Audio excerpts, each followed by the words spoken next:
What's going on, everyone? Welcome to Kicking It with Crowder. I'm going to play some music like we always do, let some people join the conversation, and then we'll get started tonight, guys. Thank y'all. Let's go.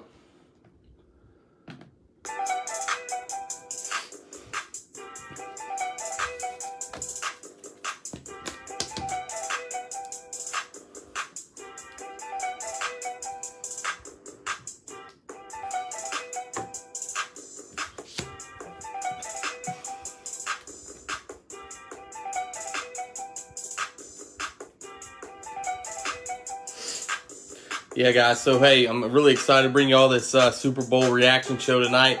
We'll talk all about the Bucs' big victory over the Kansas City Chiefs. We'll talk about, what went wrong for the Chiefs, how the Chiefs can get back there next year. And hey, this Bucs defense, guys, I'm telling you, it's here to stay.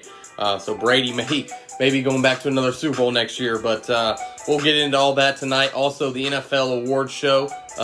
We'll go over all the MVP, Offensive Player of the Year, Defensive Player of the Year, Defensive Rookie of the Year, Walter Payton Man of the Year, all that. And then also the Hall of Fame announcement, guys. NFL announced the Hall of Fame inductees that will be inducted later this summer, guys. Peyton Manning, Charles Woodson, and Calvin Johnson lead the way this year with the Hall of Fame announcements, guys. So a lot to talk about tonight. The Braves signed Marcell Ozuna.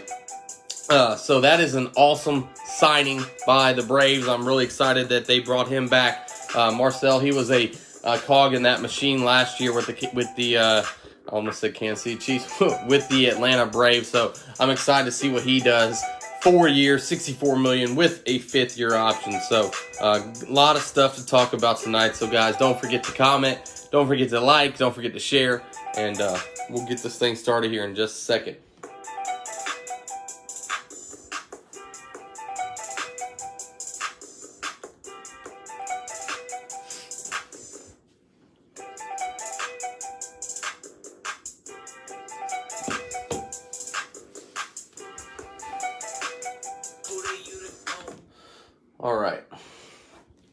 All right, guys. So, we'll go ahead and get started here in just a second, all right? We'll let someone join the live real quick, and then we'll get going. Right, guys. All right. So, here we go.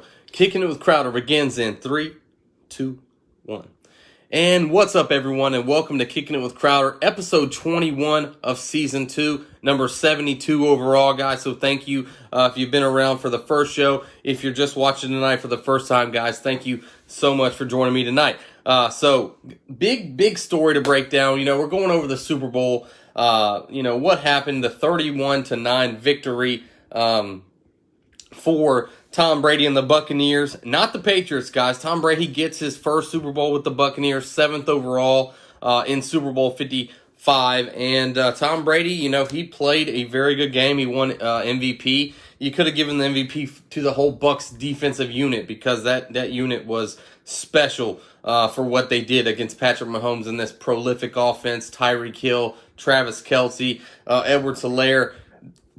They looked mediocre at best on Sunday, and I really underestimated them. What's up, Zach? I really underestimated the tackles being out for the Kansas City Chiefs. The two starting left and right tackles. They were just getting, the backups were just getting abused by Shaq Barrett and JPP on the outside, and Patrick Mahomes just had no time to throw the ball. And we all know pressure, it either bursts pipes or makes diamonds. And for the Tampa Bay Buccaneers, it made diamonds, guys. And for Kansas City, it busted all the pipes. They had nowhere to go. Patrick Mahomes looked mediocre. He made some unbelievable throws outside the pocket that were, incomplete passes. But I'm just letting you know, no one in the league can make those type throws in the National Football League that Patrick Mahomes made, although they were incompletions. And yeah, Zach, you're right. It was totally one-sided. It was not a fun Super Bowl to watch. Had so much expectations for the game going into it. I did pick Kansas City 36-31 to win. I had the Tampa Bay score right. Just was a little off on Kansas City there, and I'm not gonna say I underestimated Tom Brady and the Buccaneers. I just thought that this Kansas City Chiefs team was destined to run it back and go back to back.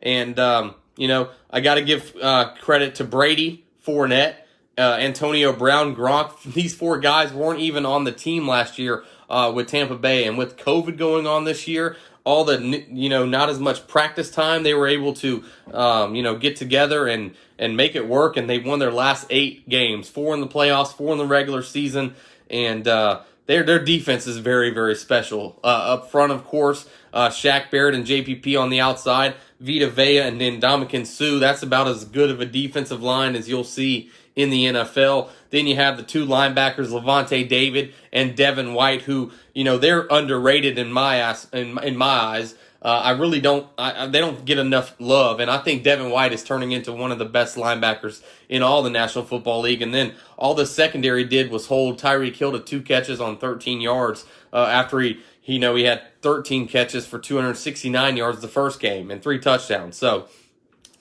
got to give it up to this secondary. Winfield, Carlton Davis, Sean Murphy Bunting. This is a talented group that's going to be around. They have to deal with some free agents. They got to deal with Levante David and Shaq Barrett. Those are the 2 big guys for me. If they can get those guys signed and extended into next year, watch out for this Bucs defense, because they're young, they're hungry, they're led by Todd Bowles, who should be a head coach next year in the NFL. I feel like he did a decent job in New York with the Jets team, but those Jets teams went 10-6 his first year, missed the playoffs, and then his following years, they just didn't have enough talent around him. So I really feel like Todd Bowles and this game plan going in, that's what's crazy to me. This game plan, what they went out and executed against the Kansas City Chiefs, who has been the best offense the last 3 years.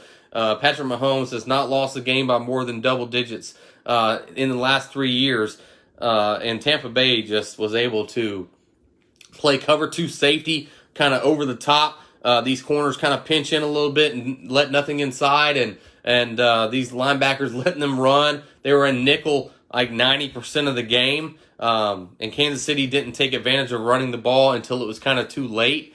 And there were some bad play calls. I mean, not bad play calls. There were some bad calls by the officials in the first half, especially a PI on Tyrann Mathieu in the end zone that was uncatchable to me. And then also a questionable call on the PI to Mike Evans at the end of the half. But Kansas City took 2 timeouts to help Tampa Bay out right there. No one's really talking about that.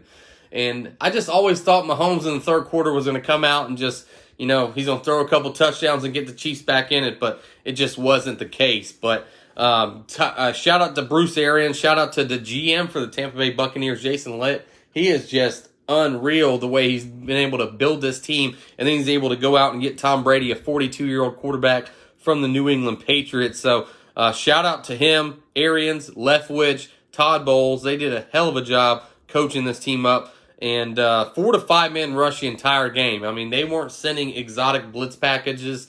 They were just coming at them with, the defensive line, maybe send 5 every now and then. But, unreal what these guys were able to do against Mahomes. And Levante David and Devin White, I'm telling you, these guys are superstars in the NFL. Kansas City, I told you, again, not having their starting offensive tackles really, really hurt them. And I underestimated that. I still thought the Kansas City would do their job. I really didn't realize it until about the second quarter that, man, these guys are just getting whipped on every single play. I think they had 33 pressures to Kansas City's 5. I mean, you just can't win like that. You just cannot win. And I think everyone needs to be looking at what Tampa Bay was able to do against Kansas City in the Super Bowl. And that's the blueprint you need to build. You need to build on that defensive line. You need to have a couple linebackers who can cover, and then a couple dogs in the back who can, get up and press, come up and tackle. And then, if they do get beat deep, hey, they can make adjustments and then they play their game. So shout out to the secondary of the Bucs. After the first half of that Kansas City game, they pretty much, whooped Kansas City in the second half and in the 4 quarters in the Super Bowl. So Tyreek Hill, non-factor. I mean, when Tyreek Hill is one of the best receivers, one of the best playmakers in all of the NFL. Love what he brings to the Kansas City Chiefs. 2 catches for 13 yards was a non-factor in the game. You know, and then the Bucks had the Bucks had the Bucks had plenty of help on the offensive side of the football. They got 31 points, but the story of the game was the defense. That was the matchup for me: Kansas City versus Tampa Bay defense, and Tampa Bay's defense came up on top. You would have been a rich man if you would have bet on Kansas City not scoring a touchdown. I can't believe that didn't happen. You still look back at that game, and I watched it a second time the other night, and it's such a weird game. I mean, it was such a weird game for such a big game, for such the stage that was set, Brady versus Mahomes. It just did not live up to the hype. And, shout out to Tampa Bay, winning their second Super Bowl. They've pretty much been a non-factor in the NFC South except for 2002 and now 2021. The Falcons have been much better in the last 20 years than the Bucks, but the Bucks have 2 Super Bowls to speak for it, and the Falcons have none. So that's a tough act. That's tough. That's tough to watch right there. But you got to respect it. The job they did building this team, and Tom Brady, he's the GOAT of all GOATs, and that's something we'll talk about here in just a second. But you can't trade field goals for touchdowns with Tom Brady. You just can't do it, and that's exactly what Kansas City was doing. So congrats to them again, guys. 31-9. Tom Brady at the age of 42, I think he may be 43 now, is able to get to Tampa Bay Bucks over the top. And, when they put this team together, a lot of people thought that, hey, maybe Brady could get it done this year. Probably not in his first year. I thought second year is when this team could really come together. But, man, they came together a lot quicker than people thought. And Bruce Arians built a great staff, a diverse staff with women on it. The African-American coaches, Byron Leftwich, the offensive coordinator, Todd Bowles, the defensive coordinator. They got some women coaches on there, and they came up with a great game plan and were able to get it done against one of the best coaches in all of football, Andy Reid, and this Patrick Mahomes-led offense. So, shout out to you guys. I'm not going to talk much more about that, but I just want to say before I'm done talking about this, people, do not bet against Tom Brady. All right, I'm done saying it. I can't do it. I'm going to listen to myself on this one because I bet against him a couple years ago against the Rams. I bet against him now. I'm done betting against Tom Brady. If Tom Brady makes it to another Super Bowl, I don't care who he plays, I'm going to take Tom Brady. Stop betting against Tom Brady. I don't know what else to say. I can't stress this enough, guys. Stop betting on Tom Brady. The man is unreal. He's going to play till he's 50. I'm convinced at this point he will play till he's 50. He's having more fun now than I think he's ever had playing football. And watch out, NFC South, the whole NFC. And one more thing, Tampa Bay beat Drew Brees, Aaron Rodgers, and Pat Mahomes. So they earned this one. Go down as one. What's up, Glenn? Go down as a big performance, but a lot of pundits out there were wrong. I was wrong. I think Glenn was wrong. We were all wrong. I mean, and that's the thing. I won't bet against Tom Brady again. I've learned the hard way yet again. Don't bet on Tom Brady because the man is unreal.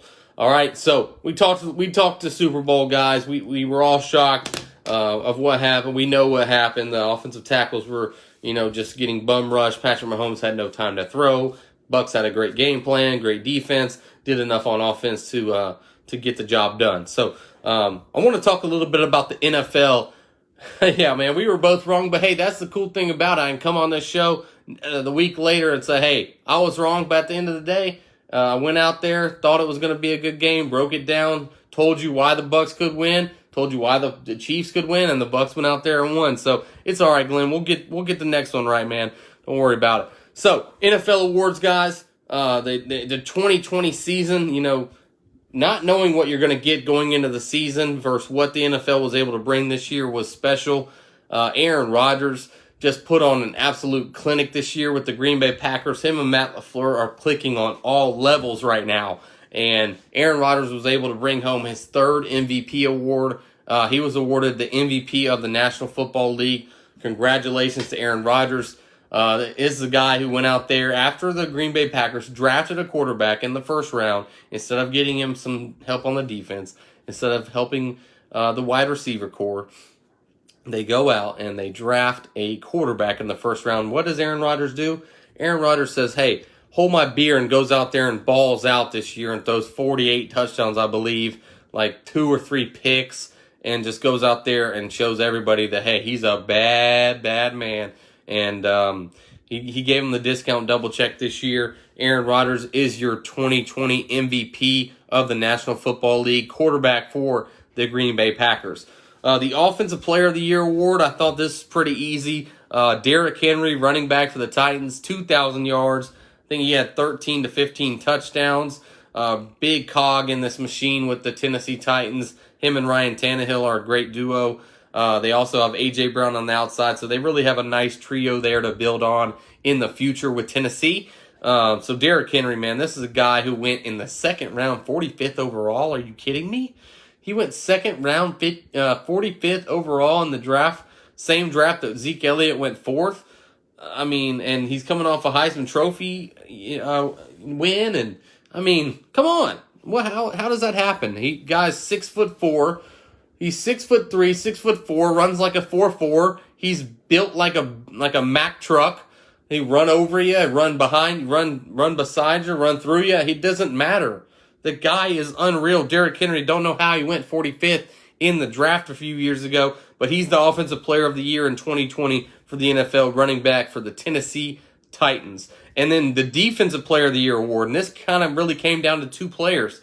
T.J. Watt, outside linebacker, defensive end of the Pittsburgh Steelers, and Aaron Donald, defensive tackle of the Rams. So if you just were to look at the stats and not really watch any of the games, and you're just looking at the stats, yeah, you may think that T.J. Watt had a better season statistically than Aaron Donald. I get that.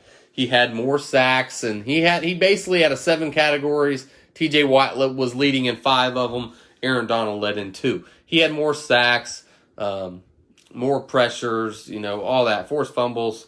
He had better numbers this year than Aaron Donald.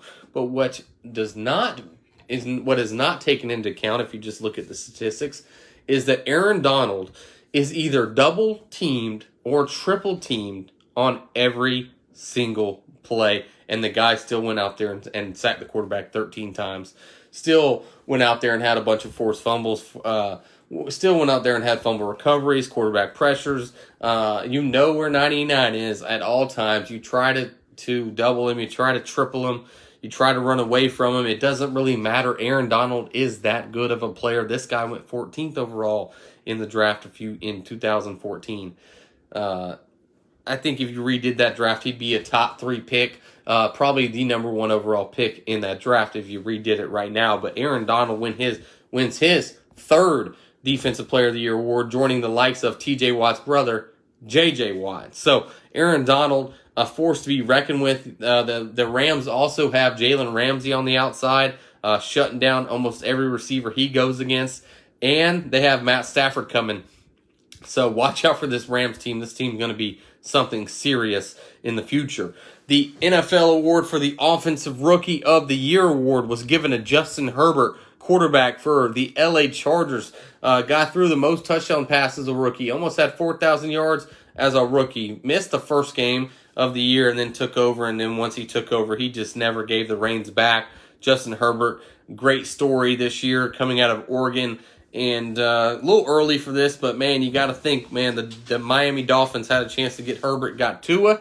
And can Tua live up to the hype that he was given coming into the league? Because Justin Herbert just went out there and balled out of control. Justin Jefferson came in a close second for Offensive Rookie of the Year. What he did with the Minnesota Vikings this year was also very, very special. So shout out to Justin Jefferson, a big fan of his. Defensive Rookie of the Year, Chase Young just went in there, was the leader for the Washington football team this year. 7.5 sacks, number 2 overall pick last year. Chase Young is, he's the leader of that defense already. He's a vocal leader. He goes out there and leads by example, by his play. Ron Rivera likes this kid a lot. So I'm really excited to watch Chase Young and what he's able to bring. I'm looking for double-digit sacks next year from Chase Young. I thought he may do it this year in his rookie year, but I'm looking at Chase Young and I'm thinking, man, this guy can get 10, 11, 12 sacks in his second sophomore season in the NFL. So he's going to be a force to be reckoned with in the NFC East the next couple of years. And this one was, excuse me, this one was pretty much the easiest award for me to give out this year. Alex Smith, guys, and yeah, I want to just get up and just give this guy a hug because what he was able to do this season after what he endured, 17 surgeries on his right leg, guys, after that miserable break that he broke 2 years ago against the Houston Texans, but has a really, really bad break. The leg got infected. They were thinking about amputating it. His leg doesn't even look the same. At one point, it was thought that Alex Smith's life could be in jeopardy. All he did was come out and lead this Washington football team to the playoffs. And just to play a snap this year is a remarkable story. A lot of people wanted Alex Smith to quit, wanted him to retire. Man, why? Why come back, Alex? You have a family, you have young kids, just go enjoy that. Alex Smith said, I'm a competitor. I'm gonna come back from this. I'm gonna play this year in the National Football League. And he did. And shout out to Alex Smith. I'm not sure if he's gonna play this upcoming season or not. He may choose to retire. And if he does, he has a hell of a career in the NFL, number 1 overall pick in the 2005 NFL draft. Shout out to Alex Smith. What you were able to do and persevere through that a really, really horrific injury. And I don't know if any of y'all have seen the documentary, kind of the ESPN Inside Story on that. What's up, Tanner?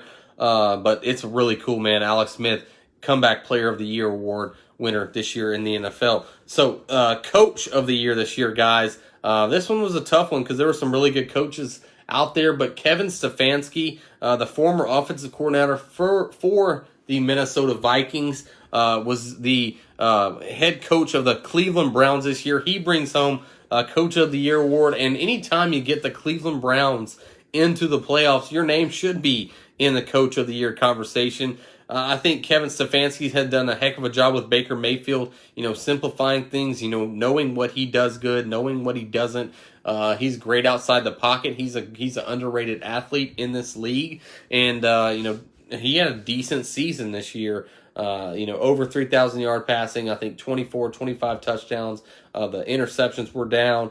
Almost, led them to victory over the Steelers in the playoffs, and then almost shocked the world and beat the Kansas City Chiefs in the playoffs. So Kevin Stefanski did a nice job. This Cleveland Browns team is a nice team to build around. They have Myles Garrett, 1-2 running back punch with Nick Chubb and Kareem Hunt.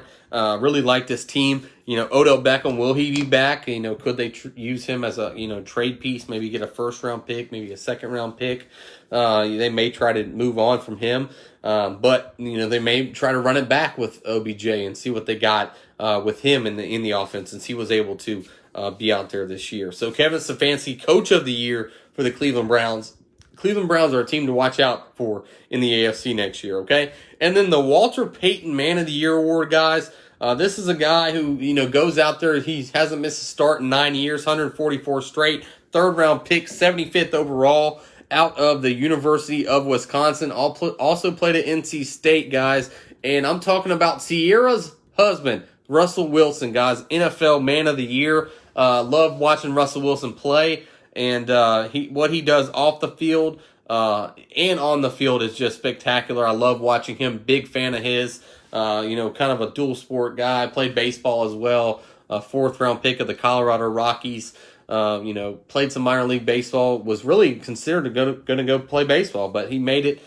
He's been a starter ever since he entered this league, and he'd be the number 1 overall pick if you could redo that 2012 draft, even with Andrew Luck in it. Russell Wilson's had the better career, and of course Andrew Luck's retired now. So I really like Russell Wilson's game, and Man of the Year award is so much more about what you do off the field, what you do for your community, what you do for others, and Russell Wilson's definitely earned the NFL Walter Payton Man of the Year award for the NFL. So those are your award winners, guys. Shout out to all the award winners out there in the NFL. Thank you guys for going out there in 2020 in an unprecedented time right now and going out there and make plays every single week and go out there and play for your brothers, man. It's awesome to watch. I love the game of football. Love what it brings. And we're going to talk some more football. This is basically an NFL special tonight. We'll talk a little bit about the Braves signing Azuña in a little bit before we sign off. But guys, don't forget, you can find me on Spotify. I'm also on Apple, the iHeartRadio app. I also am on YouTube. I have a YouTube channel, guys, called it's at Kicking It with Crowder on Twitter. And then, it's at Kicking It with Crow on Twitter. And then on YouTube, guys, Kicking It with Crowder. That's all you got to type in. Don't forget to subscribe today. Like all my content I put out. Next week, guys, we'll also have Cole Kubik from the SEC Network and ESPN. He also played his college ball at Auburn. So he's going to be on the show next Tuesday night at 9:30 Eastern Time, 8:30 Central. So I'm excited to bring Cole on to the show. He's been with NFL. He's been with ESPN for a few years now. He calls games, covers games, does a lot for the SEC Network. So I'm excited to bring Cole on, get his thoughts on the SEC. Some of his guys that he watches here in the SEC. I want to see who he likes going forward in the NFL. And then we'll also talk about the Auburn Tigers hire of Brian Harsin. So thank you guys so much for joining me tonight. And we'll talk a little bit about the NFL Hall of Fame right now, guys. So the NFL Hall of Fame, this is always a great time for players to be honored who went out there and had a great career in the NFL. And this year, I think pretty much a unanimous selection in this was always going to be Peyton Manning. Peyton Manning is a guy who, I watched the 1998 draft, and Peyton Manning was, of course, the number one pick, and the Colts were kind of, on the fence about Ryan Leaf or Peyton Manning. And I remember watching Peyton Manning at Tennessee. I'm a young kid, and just what he was able to do at Tennessee, and then, all the pre-draft stuff, his dad being Archie Manning, and he's so cerebral out there, Peyton Manning. Yes, he can make all the throws out there, but let me cut that off. Sorry, guys. Why is that playing?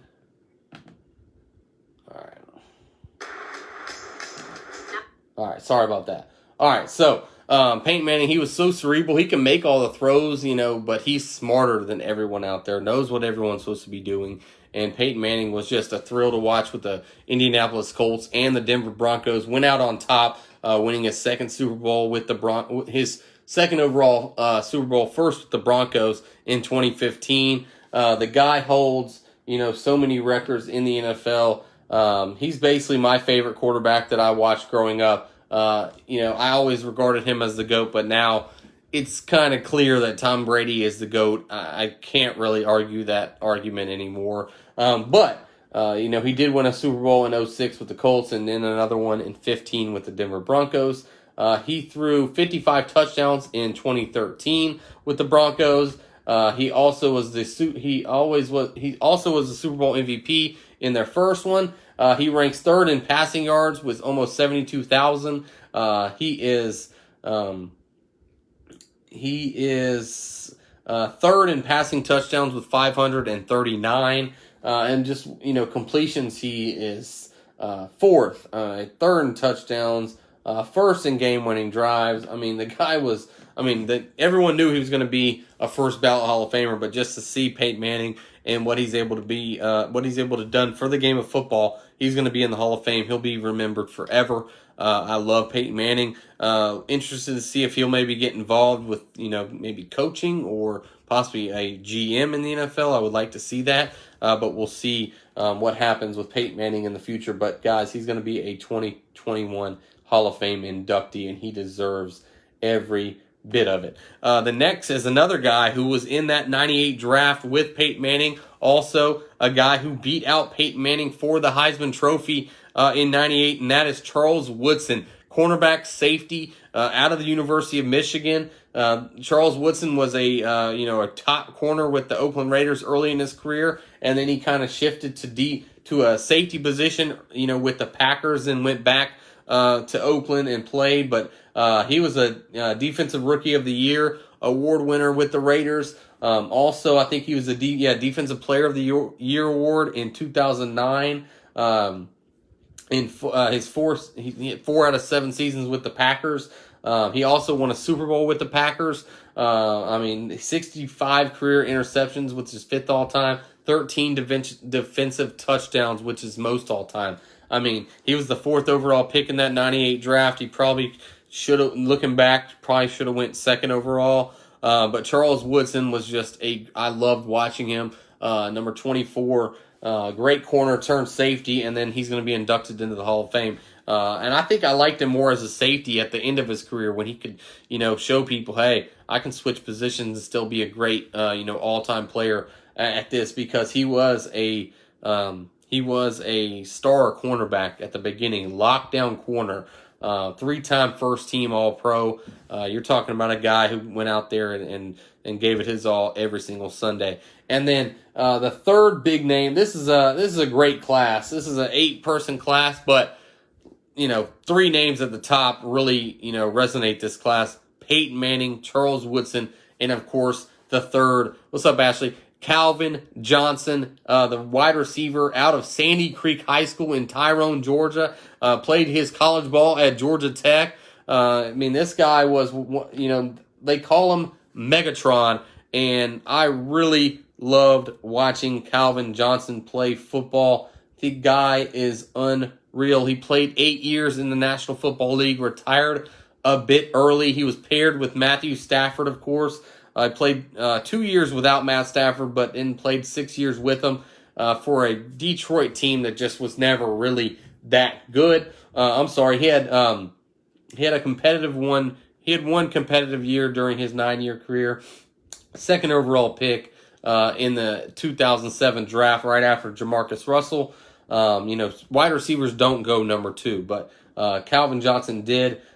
He led the league in receiving yards, 11,683 touchdowns during the span of his career. So basically, when he played, he had the most receiving yards and the most touchdowns out of anyone in the league. He set the NFL single season record for receiving yards with 1,964, and in 2012, and he's a 3-time first team All-Pro and a member of the 2010 All-Decades team. Everyone knew Calvin Johnson was going into the Hall of Fame, but now he's a first ballot Hall of Famer. They've had some other receivers not get in the first team ballot, so this is a question with Calvin Johnson, but this is a well-liked guy who did enough to get in as a first ballot, and he is now in there, and he's right now 2nd all-time with 86 receiving yards per game, behind, of course, the GOAT out of Atlanta, Julio Jones, my boy. What's up? Shout out to Julio. But this is all about Calvin Johnson right now. What he was able to do with Detroit. First, he's going to be a Hall of Famer at 35 years old. So, unbelievable for Calvin Johnson. This is a guy who could have played pro baseball, played center field for Sandy Creek, up until his senior year before he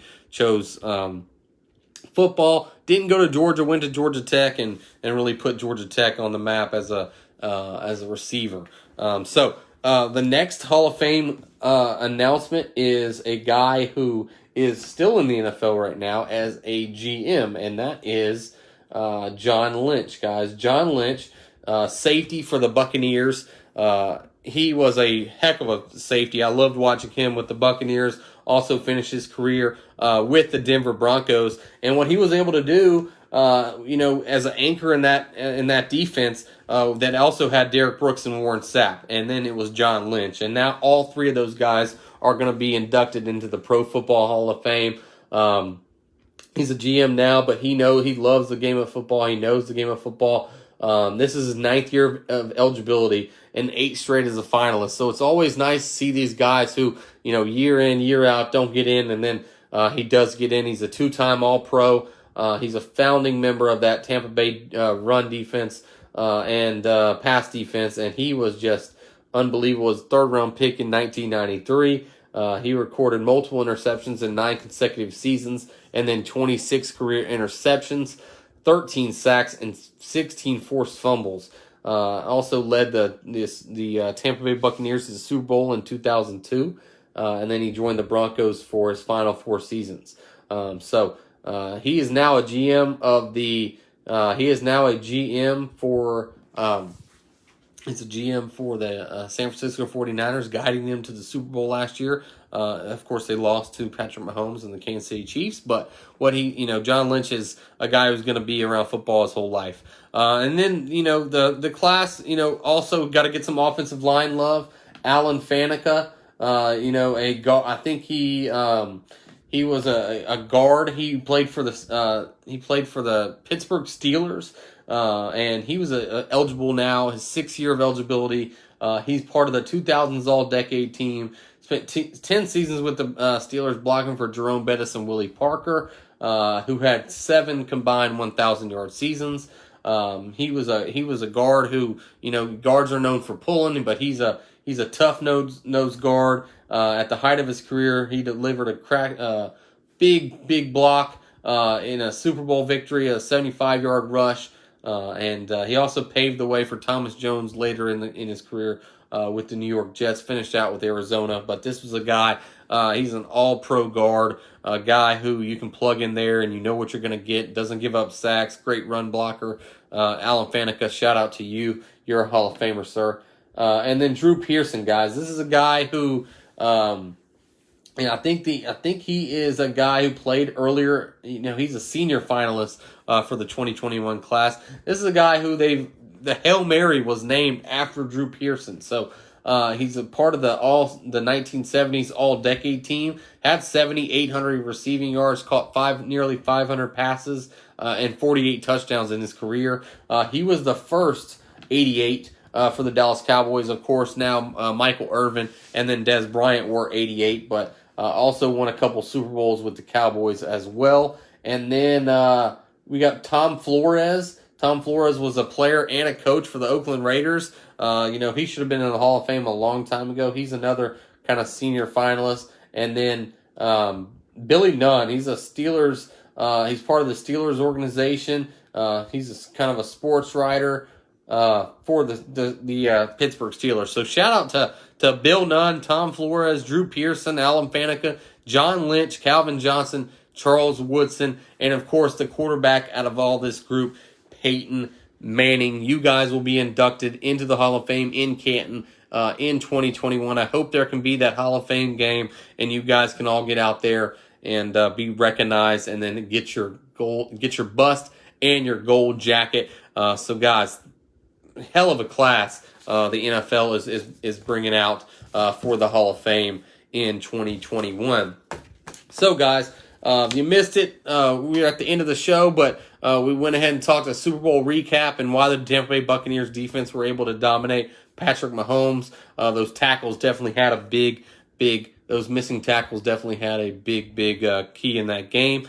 And then shout out to Tom Brady, a 7th overall championship. He's the GOAT of all GOATs. I'm still holding him behind Michael Jordan. I'm still going Jordan 1, Brady 2 in my eyes, but 7 out of 10 Super Bowls is just crazy what Brady's been able to do in the game of football. And then we talked about the NFL award winners, guys, the NFL MVP, Offensive and Defensive Player of the Year award winners.